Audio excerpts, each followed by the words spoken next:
Hello, and welcome to today's training on embedding your Padlet into a Canvas course. The first task we're going to do today is we are going to sign up for a Padlet account. If you already have one, you'll just click Login, but if you don't, you'll click Sign Up for free, and then you'll fill out the information. I already have an account, so I'm just going to log in. I prefer to use my school accounts for anything I'm doing related to work because then it makes it easier to connect. Next, I'm going to I have two choices. I can either make a Padlet or I can click on Gallery. If I click on Gallery, it's going to give me a lot of different templates that are already pre-made with the font size, the style of the board, the background, even the information that's going to be set.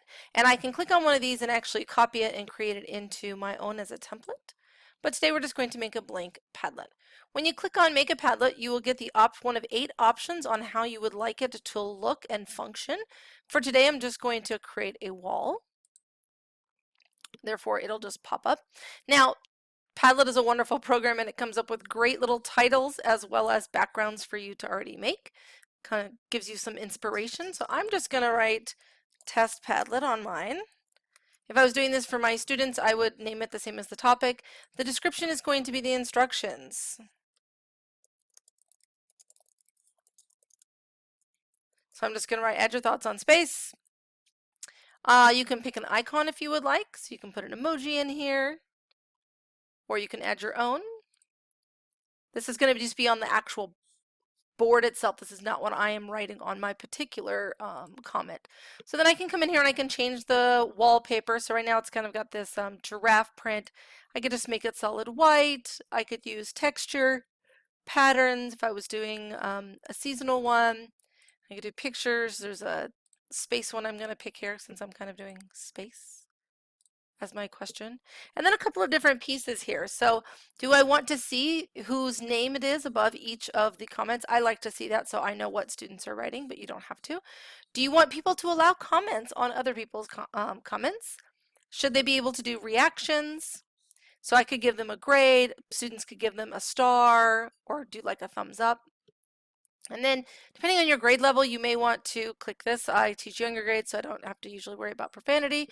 And sometimes I just do require approval. Usually I start out with this and then I take it off as I move on through the school year.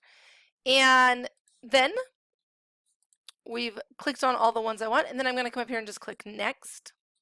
And I'm going to click start posting. So now I'm ready to share out my Padlet. And I'm going to show you what it looks like if you've never made a Padlet before.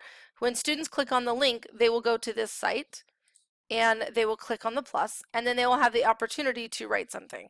And they can put a title and just write something. I'm just going to put a little smiley face just for the purpose to show you what it looks like. And that's it. Right? They could put in a picture, they could add a comment. This is great for like brainstorming. It's great for discussions, especially if you're not in person. But it is even great if you are in person, just to let students get like their initial thoughts out and ideas before you actually have a group discussion, because sometimes it kind of gets all the, the silly nonsense stuff out and they really start thinking more in depth about it. All right, now I'm ready to put this into my Canvas course. So I'm going to come up here to the top and I'm going to click share.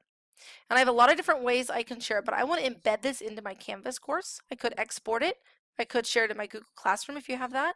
I could share it in an email if I have if I want to email students. I could copy just the link itself, but I'm going to embed this into my post. So the very first one is the full embed. Down here is for WordPress, or if you want to do a private one. So I'm just going to copy this whole piece right here. Right click and copy. Now I need to open up my Canvas course. So here's my Canvas test course that I'm doing this in. Here are the Google Slides and the Nearpod embedding. Now I'm going to go ahead and stay in my embedding tools. I'm just going to click on this lesson I created, Padlet. If you don't have a lesson yet, you can click on the plus sign, create an assignment, come up with a name, and click Add Item. Once I get to my blank lesson, I'm going to edit. And for this Padlet, before I put it in, I want to put in some instructions. So comment in the Padlet, at least one idea you have about space. Okay? So I'm going to go now below this, and I'm going to come over here and click the embed little cloud icon. I'm going to left click and then paste all of that stuff in there. There's a lot of stuff in there. This one actually comes out pretty large, so I'm not going to adjust the size like I did with the Nearpod. So I'm going to submit that. And here we are. We can see our lovely Padlet. And because I already added that one post, you can already see it there. I'm going to click Save. And that's all there is to it. Once I publish, then my students will be able to access this Padlet. Let's go ahead and look and see what this looks like. And students will be able to click directly from here and write. They will not have to go to the website. They'll just be able to click and add right onto the Padlet. And you will also have real-time viewing of this. So if we go back and we look at our Padlet and I refresh, I'm going to go ahead, actually I don't think I actually added that.